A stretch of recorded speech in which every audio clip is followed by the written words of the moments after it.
desde 94, quando a COGE iniciou seu trabalho de gerenciamento, a gente já entra no período de seca.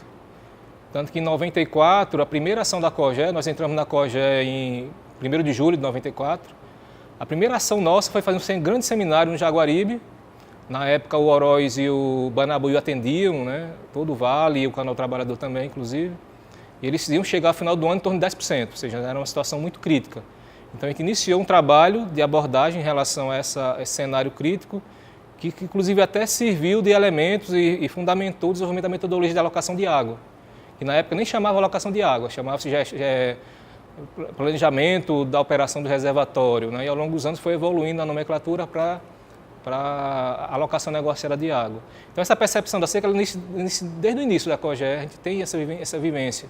E a gente tem essa percepção que ela é cíclica, né? Ela vai voltar. A gente sempre tem essa preocupação, de tanto que no processo de alocação, no processo de definição de cenários, a gente sempre aponta o primeiro e o segundo ano como um ano com tendência, assim, como se fosse um cenário mais conservador, como se fosse chover muito pouco nos próximos anos, para a gente poder ter uma reserva para atravessar aquele período. Então, na realidade, o que muda a percepção foi a grande seca desse período que a gente está vivendo, né? Que ela começou 12, 13, 14, 15, 16 e esse ano também, apesar que a região norte do estado teve algum aporte, né? A região do Sobral, a região do norte do Camucim, alguns açudes tiveram algum aporte naquela região, mas a região do centro do estado, centro-sul e Cariri teve um aporte muito significativo, né? Pouco significativo. Tanto que o castanho hoje está só com 5,7%. E na realidade, se a gente for olhar a percepção desse período, a seca começa até antes.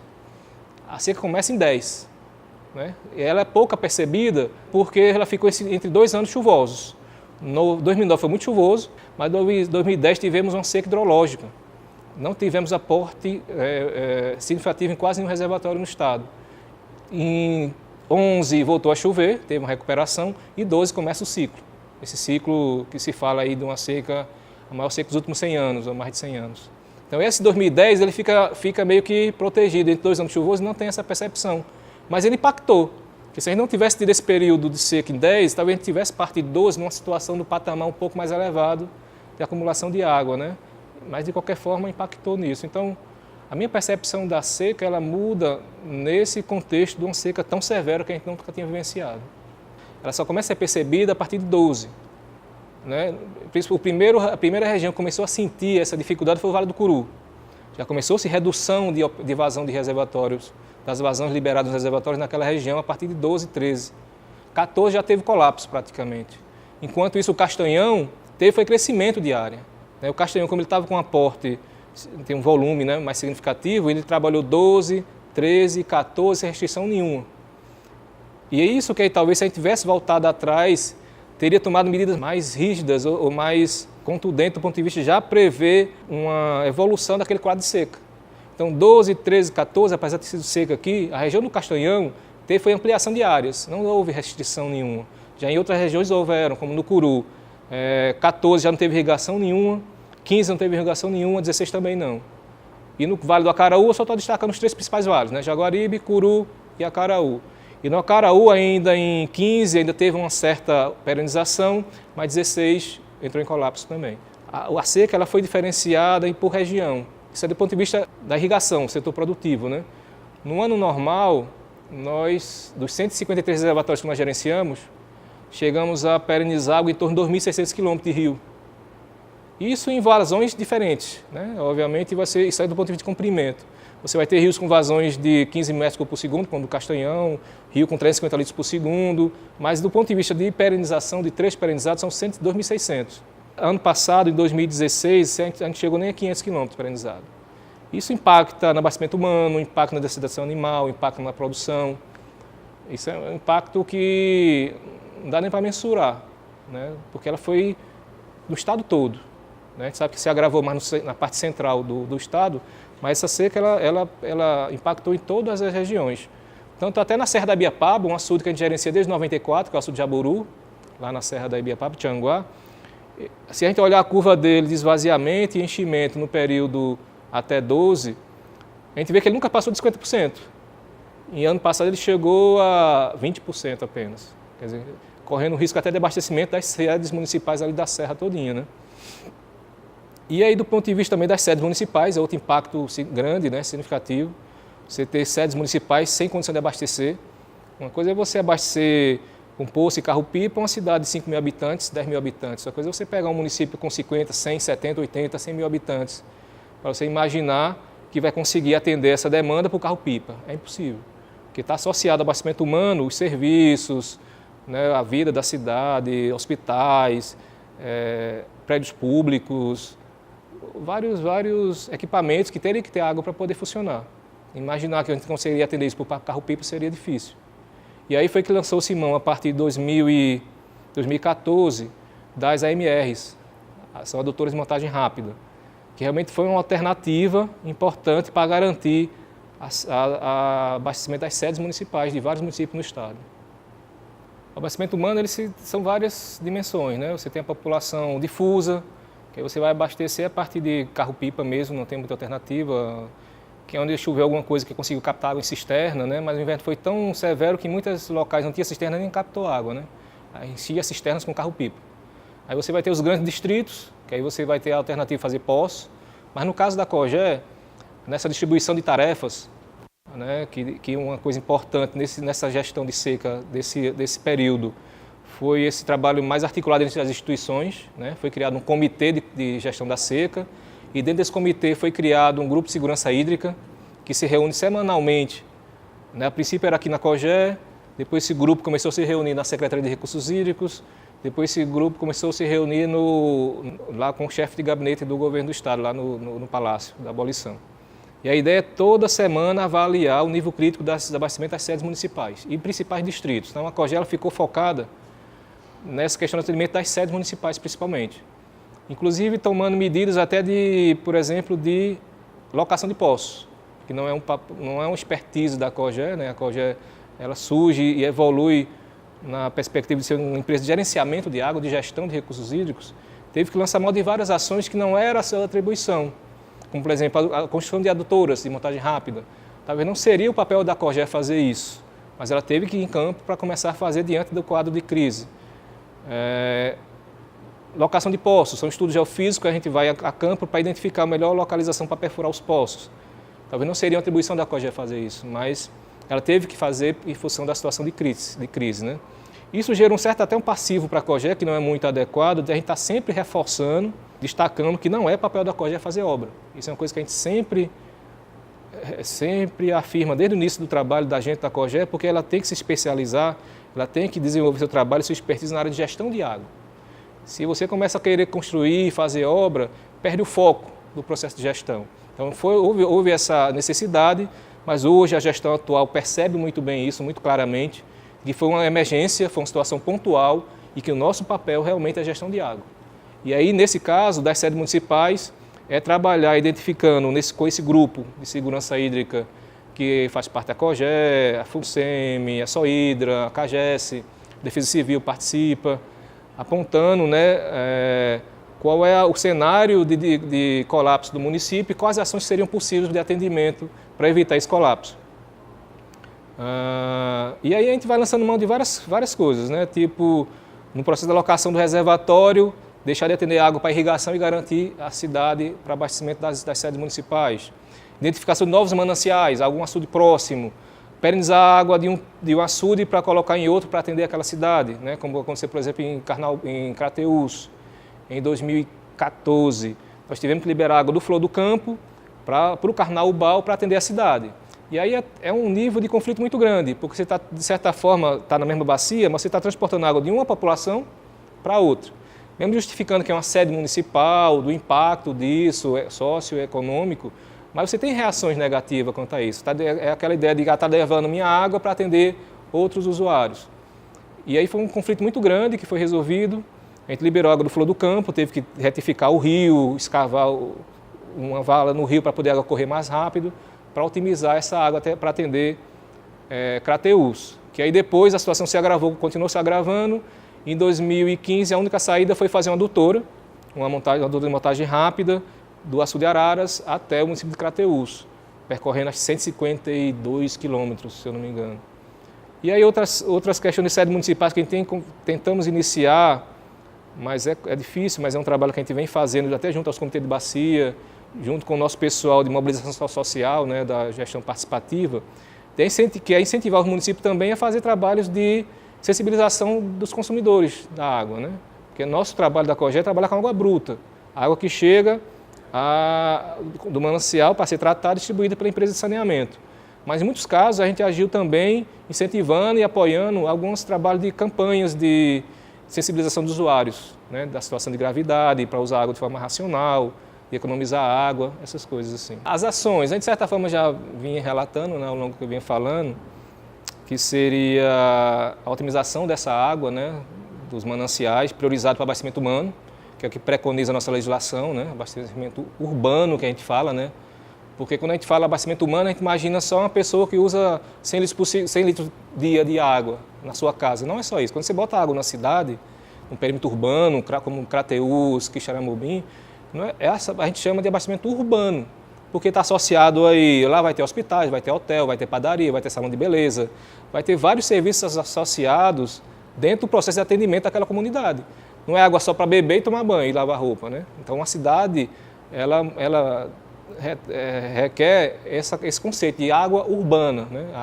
Abastecimento urbano daquela cidade. E aí nós tínhamos essa priorização para o abastecimento urbano, né? A identificação de novos mananciais, que a gente pudesse fazer esse deslocamento dessa água de um açude para outro. As adutores de montagem rápida se mostrou uma saída cara, mais eficiente, né? Do ponto de vista de atender sedes municipais importantes, como Tauá, Canidé, Crateús, Quixeramobim. Todas essas grandes cidades, elas só não entraram em colapso por conta de adutores de montagem rápidas que foram construídas. O processo de alocação, né, da negociação de água, ela é uma ferramenta importante também, né, no processo de otimização desse pouca água disponível. Essa articulação institucional, acho que é uma ferramenta importante, onde você tem as instituições discutindo e conversando, né, e propondo ações e dividindo responsabilidades, como a empresa de gestão, a Secretaria de Recursos Hídricos, as prefeituras, as empresas de saneamento. Acho que essas seriam as linhas mestres desse trabalho que estamos conseguindo levar até agora. Ao longo desses 20 anos que eu trabalho na COGE, a gente sempre teve essa percepção, essa preocupação. E se vier uma seca no próximo ano? Tanto que a gente sempre imaginava um processo de cenarização de um açude, a gente sempre botava o cenário pior para o próximo ano. Né? Então, vamos alocar água para esse ano, o açude está com 60%, vamos imaginar que ano que vem é zero de aporte. Em alguns casos, quando o açude é ligado a uma sede municipal importante, projeta-se até 2 anos para frente. Mas isso não chega a ser um planejamento de seca, né? Isso chega a ser mais uma cenarização, levando em consideração essa contingência de seca, porque o que faltou para a gente talvez tenha sido um pouco isso, principalmente no Castanhão. Se a gente tivesse talvez um planejamento, uma gestão de seca para aquele reservatório que é estratégico do estado todo, que abastece toda ali aquela região, inclusive a região metropolitana de Fortaleza, a gente teria talvez estabelecido alguns gatilhos, alguma sinalização que apontassem para a gente que talvez estivesse na hora de começar a restringir alguns usos.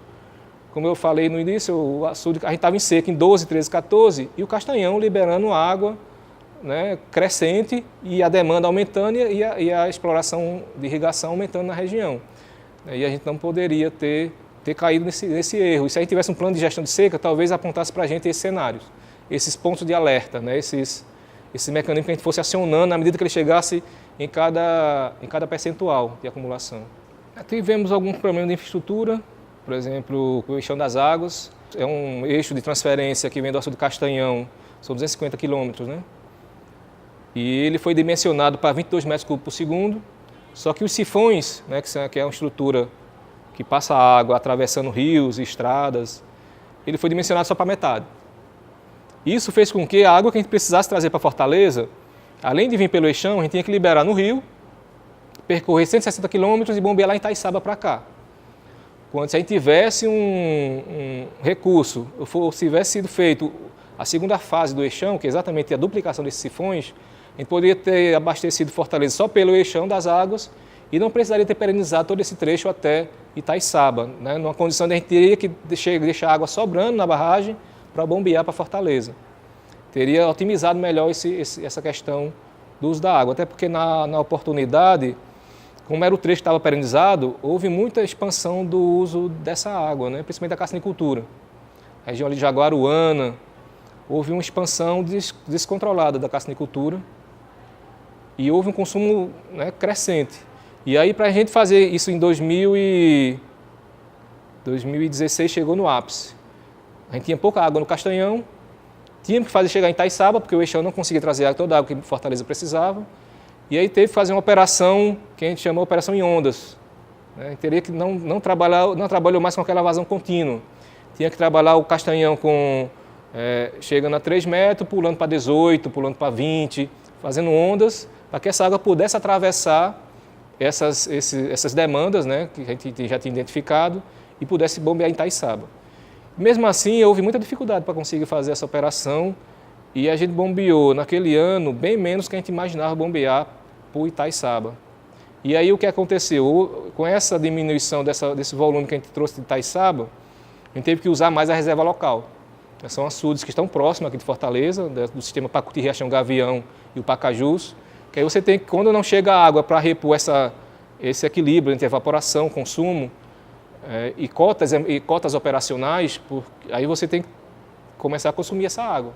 E aí você tem, o sistema começa a ser pressionado. E aí você tem uma fragilidade do sistema metropolitano.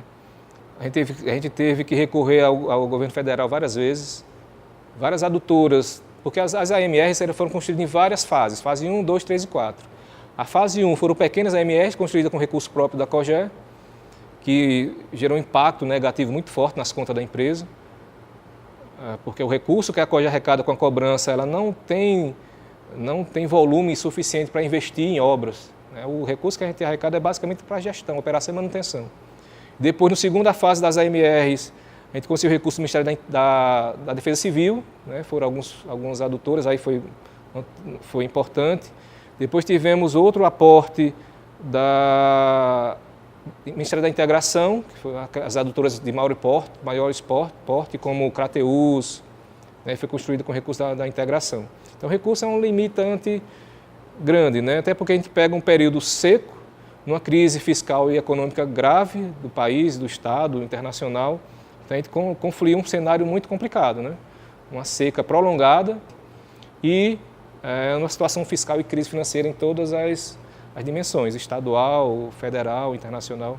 Isso dificultou. Acho que são os gargalos principais, esses gargalos de infraestrutura e de recurso que a gente teve muita dificuldade de conseguir enfrentar todos esses anos que a gente enfrentou até agora. O primeiro vale perenizado, eu vou focar nos principais vales, né? Que é onde está basicamente a cultura irrigada do estado do Ceará, que é no Jaguaribe, Curu e Acaraú. No Curu, eu lembro que lá tem em torno de 7 mil hectares irrigados. Foi o primeiro a entrar em colapso. E o pessoal, principalmente de outras instituições, acusavam dizendo que a COGÉ deixou secar os açudes do Pentecoste, né? Os açudes da Vale do Curu. Na realidade, como é um processo feito em negociação, né? Esse processo da alocação é feito com os comitês de bacia, lá no caso do Curu, com o comitê do Curu, a gente percebe a preocupação de você não criar um impacto econômico muito forte, né? Então, enquanto tem água, é possível fornecer para o setor produtivo, é importante fazer isso. Porque você começa simplesmente seria muito mais fácil chegar numa situação de alerta, corta toda a irrigação, fica só para abastecimento humano. E as pessoas vão viver de quê? Né? Qual vai ser o impacto econômico dessas pessoas, né? Social, né? E aí, o Vale do Curu ele foi utilizado para atender esses usos produtivos, principalmente os perímetros públicos que temos lá, o Curu Recuperação, Curu Paraipaba, até onde foi possível. Quando chegou no limite, a gente disse, não, agora é abastecimento humano. Mas também já era o limite mesmo, né? O Pentecoste, um açude de 395 milhões, chegou a 8 milhões, né? abaixo do volume morto. Então, houve muita crítica em relação a isso. Por que deixou chegar nesse ponto? Mas porque é necessário pensar que as pessoas eles não só bebem água, eles têm que viver, eles têm que produzir, têm que gerar renda, têm que gerar emprego. E um vale perenizar de 7 mil hectares e dizer que não tem água para nada disso é um impacto muito grande. Desemprego, dos pequenos irrigantes, né? Esse processo de alocação é um processo negociado. Então, no Curu chegou até o limite mesmo. E como a gente não tinha um planejamento a longo prazo, né, a gente vinha dentro de cada ano o cenário, né, que se colocava o esvaziamento do reservatório. E no Curu, por exemplo, a seca lá começou até antes mesmo. 10 foi um período, como eu falei inicialmente, um período que não teve aporte nos reservatórios, 11 foi um aporte pouco significativo e começou 12, 13, 14, 15, 16. Então foi o primeiro vale a sofrer o impacto. Apesar que a gente já vinha reduzindo ele a partir de 12. Como a gente já viu que 12 era uma seca e havia a tendência de crescimento do El Niño, a gente sabia que a seca ele ia perdurar. Então começou-se a ter medidas desde 2012, 13, mas chegou em 14, foi colapso total no Vale do Curu. No caso do Jaguaribe, como eu falei, a gente podia ter tomado medidas antes, Mas aí eu acho que a gente aprendeu muito com essa seca. A gente passou um período onde teve quase 10 anos sem problema hídrico quase nenhum. Desde 2002, 2, 3, 4, 5, 6, 7, 8, 9. Em 2004, quase todos os açudes sangraram. Em 2009, novamente, quase todos os açudes encheram. Então, a gente passou um período de quase 10 anos sem ter problema, uma coisa pontual, mas, em geral, de crise hídrica ou de problema de disponibilidade hídrica para atender as demandas. E aí deu a ideia de que a gente tinha água demais, acho que é isso. Então afrouxou nossos controles. Para você ter ideia, no Jaguaribe, por exemplo, nós tínhamos várias sessões de controle ao longo do rio, para acompanhar como é que se comportava o trecho perenizado e onde é que estavam os maiores consumos. Na medida que foi chovendo, outro ano cheio, outro ano com bastante água, essas sessões começaram a deixar de ser controladas. Então as pessoas vão começando a perder esses mecanismos de atuação da seca no período crítico. E aí a gente, em 2012, no Castanhão, em plena seca, uma perspectiva de El Niño, de agravamento da seca, a gente continuou aumentando o consumo na região. Não só a gente, a COGÉ, os próprios usuários queriam que tivesse mais água na liberação da comporta. Eu me lembro da reunião de Iguatu de 2014, onde a COGÉ propôs como limite na cenarização, porque na reunião de alocação a gente vai para a reunião dos comitês, no caso do Jaguaribe, a gente reúne os 5 comitês de bacia, porque são 5 regiões que compõem o grande vale do Jaguaribe. E na apresentação dos cenários, a COGÉ coloca algumas opções de liberação de água. E eu lembro muito bem, na reunião em Iguatu, que a COGÉ estava propondo 25 metros cúbicos por segundo para o Castanhão como limite. E o pessoal foi a 28, foi a 30. Os próprios usuários estabeleceram limites maiores para atendimento dessas demandas. E acho que foi por conta dessa ideia de achar que a gente tinha água demais. O Castanhão nunca ia secar. Castanhão com 7 milhões de metros cúbicos, 6,7 bilhões de metros cúbicos. Eu acho que tanto a sociedade, os usuários, tinha a percepção de que o açude enchendo não teria mais problema, como o próprio sistema acho que talvez tenha pecado um pouco nessa ideia. Não, o Castanhão não vai ter problema não. E teve. A gente aprendeu com essa seca que, independente do tamanho do reservatório, no semiárido, ele pode ter colapso, ele pode ter problema. Então a gente tem que ter um planejamento que me diga pontos de alerta que possam me direcionar os limites de liberação de água daquele reservatório, que a gente não tinha naquela oportunidade. E aí, tanto que, por exemplo, há 10 anos atrás, você ia no Vale do Jaguaribe, não existia um pé de cana-de-açúcar plantado. A gente foi fazer o cadastramento em 14 e identificamos 2.000 hectares de cana-de-açúcar. Altamente consumidora de água, uma região que deveria ser priorizada para usos mais otimizados. Gotejamento, cultura menos demandadoras de água. Mais uma vez, como o processo era de negociação, de alocação de água, nem sempre o pessoal aprova aquele cenário que a COGÉ apresenta. Isso faz parte do processo de tomada de decisão. Porque além dessa questão da alocação em si, porque até então, nesses 20 anos, nós tínhamos tido conflitos pelo uso da água, e aquele conflito típico, é o pessoal que está montante com o pessoal que está jusante. É o conflito típico. Mas com essa seca, a gente percebeu que também começa a se dar conflitos entre os setores da irrigação, por exemplo. Os setores de montante, por exemplo. E aí você tem que começar a mediar isso. E aí fomos necessário evoluir ou avançar no processo de fiscalização. A gente aprende também muito com essa questão da seca, a ação de fiscalização. Porque até então, esse trabalho de fiscalização que é feito pela Secretaria, que tem poder de polícia, a COGÉ não tem poder de polícia, mas ela sempre trabalhou nesse monitoramento, acompanhamento desses usos. Hoje que a gente chama de, a COGE faz o relatório de vistoria da situação e apresenta para a Secretaria agir enquanto órgão de Estado com poder de polícia. E aí nós tivemos que avançar muito nesse processo de embargo, de lacre de bombas, até de apreensão de bombas, coisas que a gente nunca tinha feito nesses 22 anos de trabalho de gestão de recursos hídricos. E aí nós tivemos que lançar a mão dessas medidas mais coercitivas, que para uma empresa de gerenciamento não é bom, né? Porque a empresa de gerenciamento tem sempre, ao longo dessa história da COGE, sempre foi muito um trabalho de negociação, de buscar um consenso, de buscar uma posição entre os vários setores envolvidos na negociação, que atendesse um pouco a situação de todos, né? Sempre buscando um acordo, né, entre os usuários. Dessa vez não, muitas vezes a gente tinha que agir, definir limites e tomar medidas coercitivas. Isso para a gente foi uma experiência muito difícil.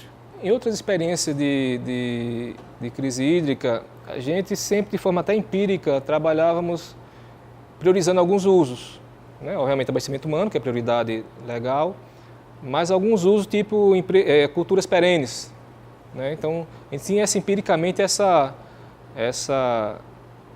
distribuição. Numa situação de crise, garante primeiro abastecimento humano, depois culturas perenes e aí sucessivamente. Nesse período de crise que nós vivenciamos agora, a gente teve que ir mais em detalhe nisso. Então foi necessário, no Vale de Jaguaribe, a gente restringir o uso por inundação, né? Lá no Vale de Jaguaribe tem um problema crônico que é a produção de arroz, né? Que existe toda uma cadeia produtiva montada na região para esse tipo de cultivo, só que é um cultivo que usa muita água, né? Ele é um consumidor de água muito grande. E o retorno econômico dessa cultura é muito pequeno. A questão de geração de renda, de emprego é muito pequena. Então, é uma cultura que a gente não deveria estar utilizando em tão larga escala assim naquela região. Então, foi restrito a questão do arroz, da cassinicultura, de outros consumos mais exigentes em água. Cada ano que passava, a gente tinha menos água para negociar, né, para discutir essa alocação, foi necessário a gente ter mais detalhe da informação da demanda. E a gente percebeu o quanto a gente ainda temos que avançar na gestão da demanda. A COGE, o sistema de recursos hídricos, já evoluiu bastante na gestão da oferta. Na gestão da demanda, a gente tem que trabalhar muito forte ainda isso. Nesse processo de crise, uma coisa que a gente precisou fazer é ter mais informação do usuário. Então, lançamos mão de vários cadastros. Fizemos cadastramento no Vale do Jaguaribe, na parte alta, na parte baixa. Fizemos cadastramento no Vale do Acaraú. Fizemos cadastramento lá no Jaibara, no Jaburu, no sul lá da Serra, que foi para levantar informações para a gente poder ter mais claro a questão de qual a demanda que a gente tem que atender. Em contrapartida também, teria que trabalhar melhor a oferta. Como a gente trabalhava sempre os açudes do ponto de vista da sua curva cota área-volume de projeto, na medida que o açude está esvaziando, está chegando a 10%, volume morto, a gente tinha que ter mais certeza do volume disponível. E a gente lançou mão também de outra ferramenta que é a batimetria. Que a COGE tinha vários ecobatímetros, nossas gerências eram capacitadas nisso. Um deles fazia um trabalho com barco ao longo desse local que tinha água ainda, com sonar, que é o ecobatímetro, e a partir disso a gente conseguia dimensionar exatamente o volume de água disponível.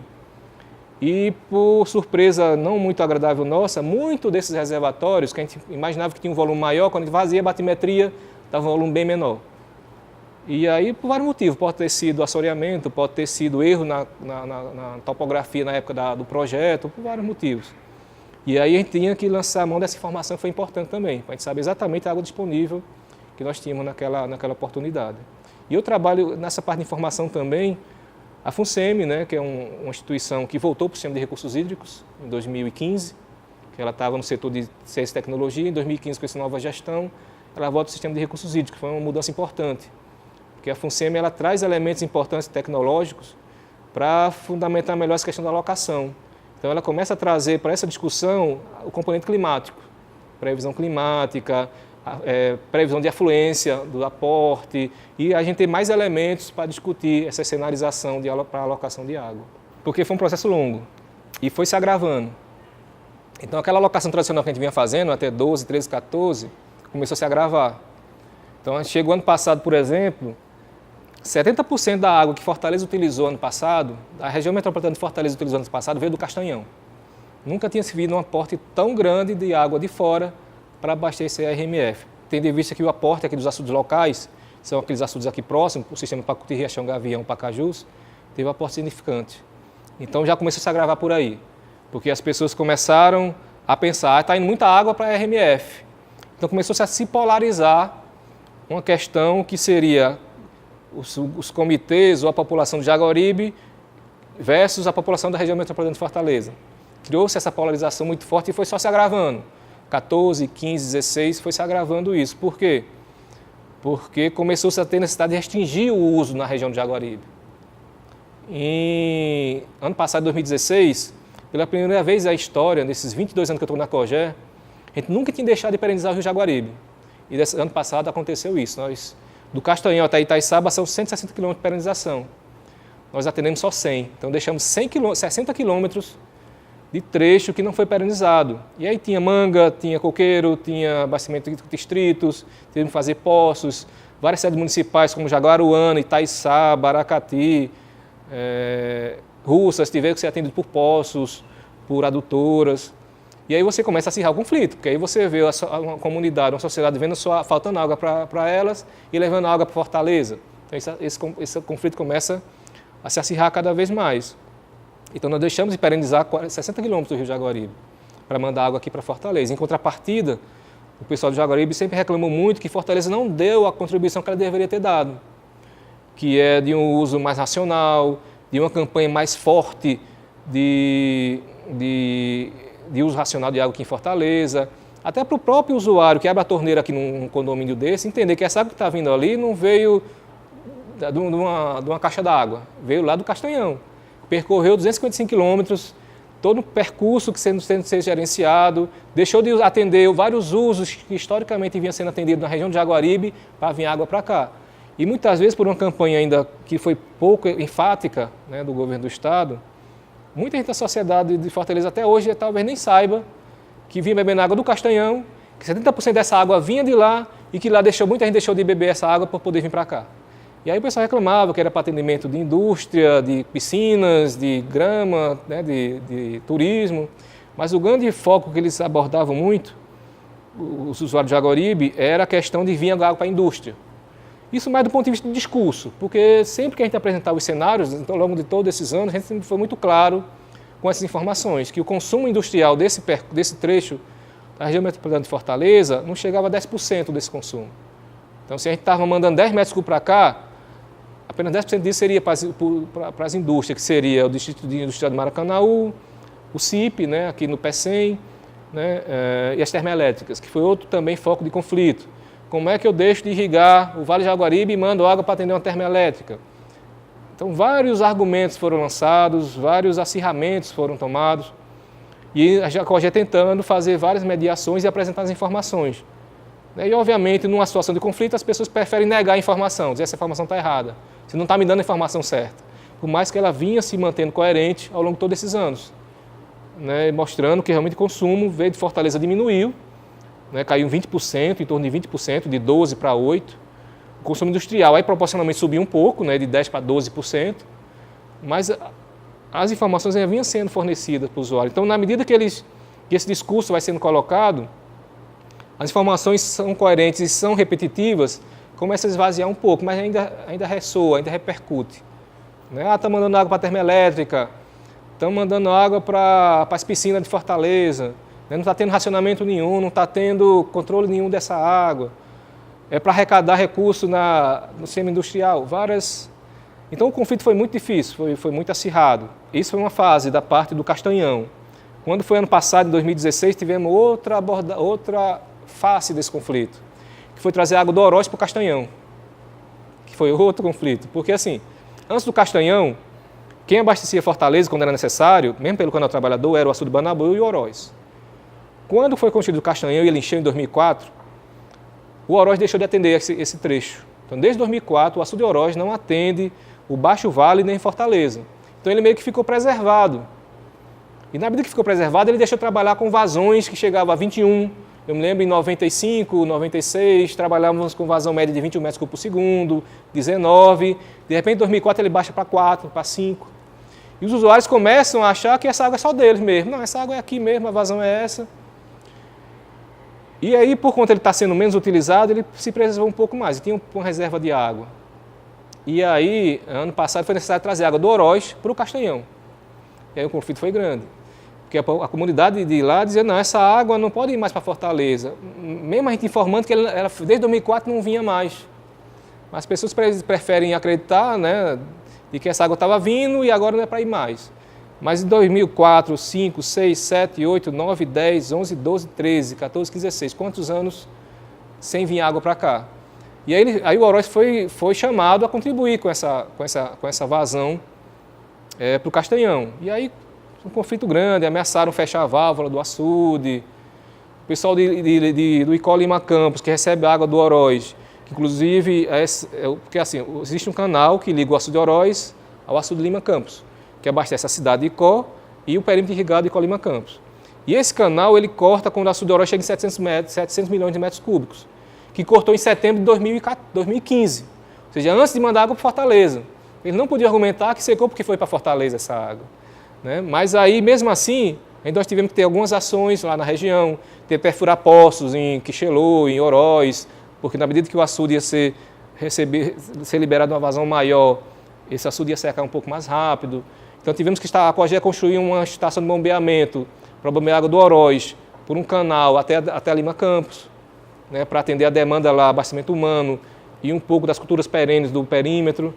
Então, isso para tentar minimizar esse conflito, atender essas demandas para evitar um acirramento pior, porque nós atendemos essa região de Icó, então os usuários já começaram a achar que estava sendo assim, atendido, né, mais ou menos, já evita aquele acirramento de ir lá, fechar a comporta, de fazer manifestação, esse tipo de situação. Então, a evolução do conflito na região do Jaguaribe foi se agravando cada vez mais. E agora está uma situação pior ainda, porque o açude não teve aporte nenhum. Praticamente, no ano passado ele teve 50 milhões de metros cúbicos, esse ano ele teve 100 milhões de metros cúbicos. Isso para um açude de 6 bilhões não altera o quadro dele. E aí ele vai ter que trabalhar mais restrito ainda. Esse ano passado a gente trabalhou com 15 metros cúbicos, esse ano ele vai trabalhar com 4,5 no rio e 2,5 no canal, só com 7,5. Ou seja, vamos liberar metade da água que a gente liberou ano passado, que já vinha sendo restrita em relação aos anos normais. E isso vai implicar o quê? Menos trecho perenizado, menos água destinada ao setor produtivo e aí um nível de acerramento maior ainda. Esse ano não vai vir água do Oroz, já que o Oroz também não teve aporte, então o pessoal do Oroz está até mais tranquilo, né? Porque, não, esse ano não vamos mexer no Oroz, então o pessoal está até satisfeito. Bom, isso foi todo um resgate histórico do processo de alocação de Jaguaribe, né? Que eu acho que é o que hoje ele pode ser como um piloto, como um caso, né? Um case a ser analisado. Esse ano está mais grave ainda, a situação está bem pior. O Oroz, ele não teve aporte importante, então a gente não vai usar o Oroz esse ano, não seria viável, nem tecnicamente apropriado usar o Oroz, até porque na curva de esvaziamento dele ele vai chegar no volume que vai dar basicamente para atender os usos locais. Porque lá, além das sedes municipais e dos distritos que tem em torno do açude, você tem uma produção lá grande de piscicultura, que é outro problema grande da piscicultura, que ele tem afetado muito a qualidade de água dos reservatórios, que houve uma expansão muito grande da piscicultura em tanque-rede dentro dos reservatórios. E houve uma política de expansão desse aproveitamento, dessa produção, por vários setores. E hoje a gente tem a percepção mais clara o impacto que isso é num reservatório. Para ter uma ideia, uma produção de tilápia, você produzir 1 tonelada de tilápia, você tem que jogar dentro do tanque-rede 1,5 tonelada de ração, porque a taxa de conversão é 1,5. Isso é uma taxa de conversão bem conduzida, você pode ter uma taxa de conversão pior. Então eu lanço uma carga de fósforo muito grande nesses reservatórios. E eu acredito que a tendência daqui para frente, como experiência desse processo de seca, é a gente diminuir e, em alguns casos, até impedir cultivo de tilápia em tanque-rede dentro de reservatórios que sirvam para abastecimento humano. Isso é uma experiência importante que a gente percebeu agora. Mesmo sabendo que várias vozes de setores produtivos, até dentro do próprio Estado, incentivam e querem que tenha mais produção de tilápia dentro dos açudes. Eu acho que a saída é você construir tanques escavados próximo do reservatório, encher e criar as tilápias lá. A gente tem visto que é um impacto muito grande na qualidade de água, na eutrofização, né, na carga de nutrientes dentro desses reservatórios. voltando para a questão do Jaguaribe, então esse ano a gente não vai precisar do Oroz, porque ele não tem, até precisaríamos, não tem água para trazer para cá. E do Castanhão a situação é mais grave ainda. Ele está praticamente a metade do que a gente tinha ano passado. Esse ano passado ele começou a operação em julho com 11%, esse ano só temos 5,4%, 5,7%. E aí ele não vai dar para atender todas as demandas, então a gente vai ter uma vazão ainda metade do que a gente liberou ano passado. Então a gente vai liberar em torno de 4,5 no Rio, em torno de 2,5, 3, 4,5 no Rio, 3 no Eixão das Águas. E essa água que vem pelo Eixão das Águas não é nem para atender Fortaleza, porque ainda bem que esse ano, diferente do ano passado, teve um aporte razoável nos açudes aqui locais da RMF, Pacuti e Região Gavião, que somando hoje estão acumulando em torno de 49% da capacidade. Então dá para atender, abastecer Fortaleza nesse período e torcer que chova na próxima quadra chuvosa, porque se não chover a gente vai ter problema de abastecimento em Fortaleza, já que a gente vai estar esgotando a reserva local e o Castanhão está basicamente se exaurindo também, só está com 5%. E aí esse ano o processo de alocação foi diferenciado. Geralmente a gente espera a reunião de alocação com os comitês de bacia, negocia-se um processo de propostas de liberação de água. Ano passado já foi muito difícil, eu não destaquei isso. Historicamente a gente sempre faz uma reunião de alocação em julho, um pouco mais cedo, quando o inverno é ruim, e é suficiente. Ano passado a situação estava tão grave, foi necessário fazer 2 reuniões de alocação. Fizemos a primeira em Quixadá, com algo em torno de 500 pessoas participando. Não conseguimos fechar uma proposta, fomos até 4 horas da tarde discutindo, e nós jogamos essa discussão para mais uma reunião extraordinária. Então fizemos 2 reuniões de alocação para conseguir fechar um acordo ano passado. A segunda reunião foi em Limoeiro, que em torno também de 450 pessoas. Em Limoeiro já foi uma pressão muito maior do pessoal ali próximo do vale, ali do Baixo Vale, dos cassinicultores, uma pressão muito grande por água daquela comunidade, daquele setor produtivo. E a gente pensou até que não ia conseguir fechar um acordo, mas conseguimos, né, com toda a mediação que foi feita, né, com toda a argumentação e as informações técnicas que a gente apresentou, conseguimos fechar uma proposta de alocação. Esse ano a situação estava tão grave que a gente não tem nem que cenário levar para lá. Porque geralmente a gente leva 3 cenários, cenário A, B, C, e os comitês discutem e negociam um dos cenários. Esse ano não tem nem como fazer cenários. A gente tem um limite. Então o limite que o Castanhão tem para operar esse ano é 7 metros cúbicos. 4,5 no Rio, 7,5 e 3 no Eixão. Por quê? Porque ele tem um limite operacional. Se ele chegar muito abaixo de uma determinada cota, eu não consigo mais bombear PLB Castanhão, eu não consigo mais botar água no Eixão. E como eu falei, não é nem para vir água para Fortaleza, é para atender várias cidades que estão hoje abastecidas pelo Eixão das Águas. Como Morada Nova, Ibicuitinga, vários distritos de Ibicuitinga, o próprio Tabuleiro de Russas é abastecido por esse Eixão das Águas, Mandacaru, que é um distrito de irrigação pequeno ali em Jaguaribara. O Canal do Trabalhador hoje está sendo abastecido pelo Eixão das Águas, porque apesar de não estar bombeando mais de Itaiçaba pelo canal, a gente tem que fazer uma reversão, bombeando a água do Eixão das Águas para atender o Canal do Trabalhador, tendo em vista diversas comunidades que se usam dessa água. Em torno de 15 a 20 mil pessoas usam a água do Canal do Trabalhador para abastecimento humano. E então foi necessário, dessa vez, a gente fez um processo de alocação diferenciado. Nós recorremos primeiro ao Conselho Estadual. Porque normalmente a gente só recorre ao Conselho quando há alguma divergência, algum problema no processo de alocação entre os comitês. E esse ano, como a situação é muito grave, a gente foi primeiro ao Conselho Estadual. Até porque a gente tentou, ao longo desse primeiro semestre, negociar com os comitês de bacia do Jaguaribe a inclusão do Comitê Metropolitano nesse processo de decisão. Porque a gente já vinha percebido isso, que o sistema Jaguaribe não era mais o sistema só Jaguaribe. Com a construção do Eixão, houve uma incorporação artificial de outra bacia. Então o sistema não é mais sistema Jaguaribe, ou Banabuí, Jaguaribe, Banabuí, como a gente falava antes. É sistema Jaguaribe RMF. Por mais que os usuários da região não aceitem muito essa posição, mas hoje a gente não pode mais falar só o Jaguaribe, temos que falar o sistema Jaguaribe Metropolitano. A gente já vinha tido essa percepção, foi um aprendizado ao longo da seca, mas já tinha percebido que não era o momento ideal para fazer isso. No momento de acirramento de posição, de crise, de conflito, não é o momento adequado para você fazer mudança metodológica.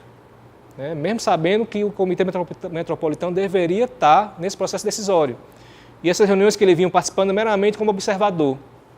E aí você criou um conflito, de certa forma, entre o Comitê Metropolitano, o Comitê de Bacia, e os comitês do Jaguaribe. E aí a gente tentou esse ano, né, mesmo sabendo que não era o melhor processo, o ideal seria que a gente voltasse a uma situação normal de abastecimento, discutisse isso com os comitês de bacia e mostrasse a necessidade de você integrar o sistema como um todo, que não é só o Rio Jaguaribe, agora é um sistema Jaguaribe Metropolitano, RMF. Tentamos fazer uma proposta de uma comissão já envolvendo o Comitê Metropolitano com poder decisório, né, com poder de voto. Os comitês de Jaguaribe rechaçaram essa proposta de pronto, até porque criou essa polarização, Jaguaribe, RMF.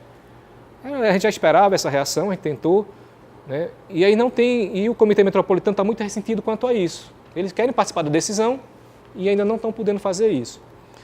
Além dessa questão e a questão da gravidade da crise hídrica, nós lançamos primeiro a mão do CONER. Então fomos ao CONER apresentar os cenários do Jaguaribe, do Oroz, do Castanhão principalmente, e foi aprovada uma resolução na reunião da semana passada, a reunião foi dia 9, se eu não me engano, em que já definimos os limites para o Castanhão. Então foi definido no CONER que o limite de liberação do Castanhão esse ano seria 4 para o rio, 4,5 para o rio e 3 para o Eixão das Águas. A reação óbvia do usuário não foi muito boa, né? O pessoal alegava que a gente estava passando por cima dos comitês, que nunca tinha sido feito dessa forma, que tinha que ser primeiro ouvido os comitês para depois recorrer ao CONER, mas enfim, diante da situação de gravidade e risco de abastecimento em várias sedes municipais do Eixão das Águas, a gente não poderia deixar a critério dos comitês, principalmente o pessoal do Baixo Vale, liberar água do Castanhão ao seu desejo e correr o risco de abastecer essas sedes municipais. Então foi necessário levar ao CONER uma salvaguarda, né, uma salvaguarda para garantir um limite que o açude pode operar. E não é, então a gente vai levar para a reunião de dia 14 em Iguatu, essa reunião de alocação de água do segundo semestre de 2017, apenas um cenário. 4,5 para o rio e 3 para o Eixão. E a gente vai discutir o quê? O que fazer com essa água. O que é que a gente vai restringir, qual os tipos de recorde, de controle que a gente vai fazer, até onde essa água vai conseguir chegar. E aí vai ser uma discussão muito difícil esse ano, né, lá no sistema. E aí, dentro dessa resolução também do Conselho, ficou bem textual que esse ano a gente não utilizaria a água do açude Oroz, tendo em vista também que teve um açude que não teve um aporte significativo para nesse ano. Eu acho que, assim, não tem muita coisa que a gente poderia ter feito diferente, não. A situação foi tão crítica, a gente teve que lançar mão de tanta tecnologia de criatividade, tipo, por exemplo, o açude secou, está no volume morto, vamos fazer um poço dentro do açude. Aproveitar o reuso de água, poços em sede municipal no cristalino, que a gente sempre imaginou que o cristalino não serviria para nada, mas o cristalino foi fundamental em muitas sedes municipais para tirar do colapso. Boa Viagem é um símbolo, é bem emblemática, né? Boa Viagem é uma cidade municipal lá no Sertão Central, em pleno cristalino, não tinha um manancial próximo para trazer um MR, tivemos que fazer poço. Ano passado, em 15, 16, furamos 130 poços na cidade para abastecer a sede municipal. E aí foi lançado mão de várias articulações de instituições, né? Duas coisas acho que a gente tem que fazer, que eu faria diferente talvez. Não, com certeza. Primeiro, a gente tem que ter um plano. Tem que ter um plano de seca, a gente tem que ter um plano de gestão de seca, porque a gente sabe que ela vai vir de novo. A gente vai passar 10 anos chovendo, vai ser todos os reservatórios, a gente vai dar aquela relaxada, depois vai vir outro ciclo de seca. E pega a gente sem os controles necessários. Então, uma primeira coisa, a gente tem que ter um plano de gestão de seca, a gente tem que ter gatilhos que apontem para a gente medidas a serem tomadas diante do quadro de acumulação de água dos reservatórios. Não deixar isso meramente a uma definição deliberativa de um colegiado que tem uma visão muito de curto prazo. A alocação é de curto prazo, eu tenho água, eu quero atender hoje. Mas a gente tem que pensar isso em um longo prazo. E aí só um plano de gestão de seca poderia fazer isso. Então, o açude com tantos por cento já tem que dar um gatilho, é ter menos. Isso aqui tantos por cento, isso aqui é menos. Já vai restringindo tais tipos de uso. Acho que é necessário esse plano. E outra coisa que é necessário, que a gente não tinha, que a COGE tem que incorporar, está dentro desse plano de seca também, de certa forma, é não afrouxar os controles. Mesmo no período mesmo no período de muita chuva, a gente tem que manter nossos controles, porque ele vai vir o período de seca. A gente não pode perder esse monitoramento, esses dados históricos que a gente tinha nas sessões de controle dos reservatórios, achando, né, que está confortável, e que é natural, né, do ser humano. Quando a situação está confortável, a gente acaba relaxando algumas medidas de controle, a gente não pode mais. E outra coisa que a gente aprendeu nessa seca é registrar. Né? A gente não, quantos anos nós temos seca nesse estado? Onde é que está registrado as ações que foram tomadas? Quantas foram tomadas? Quantos poços foram construídos? Localização desses poços? De que forma foi tomada isso? Então, esse grupo de segurança hídrica que eu falei no início, ele está com essa ideia de registrar em um relatório todas as medidas que foram tomadas, desde o processo de alocação, desde o processo de EMR, perfuração de poços, do processo de discussão dessas instituições, deixar isso tudo registrado, até porque quando vier outra seca, a gente tem isso mapeado, registrado, até georreferenciado, se for o caso, dizer, ó, temos no município tal 40 poços nas coordenadas tais, tais e tais. E mais cuidado com esses poços, porque muitas vezes você fura esse poço no período de crise, volta a chover, a pessoa abandona o poço. E não pode ser dessa forma, esse poço tem que ser tratado da forma adequada. Não está usando mais ele, tem que ser tamponado, tem que ser mapeado, registrado lá a coordenada dele, que um dia que fosse necessário utilizar essa água, a gente teria aquele equipamento disponível novamente. Então, o registro dessas ações é uma coisa que a gente está vendo que é necessário e espero que aconteça, né, esse registro. Agora já está fazendo isso, nós temos relatórios por município, onde mostra todas as ações que foram tomadas. Né, isso vão ser a nível mais técnico. E tem se pensado, o grupo de segurança hídrica, um documento mais analítico, mais político, mais resumido, né, que possa divulgar essa informação para outras instituições, né? Um livro, uma publicação que mostre um pouco essas ações que foram tomadas. E seria isso que a gente faria.